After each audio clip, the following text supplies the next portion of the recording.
الحمدللہ والصلاة والسلام۔ اسماء حسنہ میں سے 19ویں نمبر پہ الفتاح جل جلالہ، فتح بخشش، رزق و رحمت کے دروازے کھولنے والا۔ اس کے 4 فائدے ہیں۔ نمبر 1، جو کوئی اپنا ہاتھ سینے پر رکھ کر نماز فجر کے بعد 71 بار یہ اسم پڑھے گا، اس کا دل پاک اور منور ہو جائے گا اور حق کے راستے کا حجاب اس سے ہٹا لیا جائے گا اور اسے انشاءاللہ تمام امور میں آسانی اور رزق میں برکت عطا کی جائے گی۔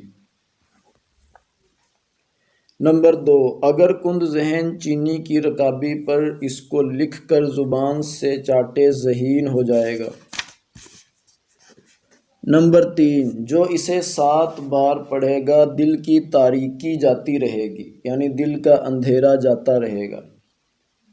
نمبر 4، جو اس کا بکثرت ورد رکھے اس کے دل کی کدورت دور ہو جائے گی اور فتوحات کے دروازے اس پر کھل جائیں گے۔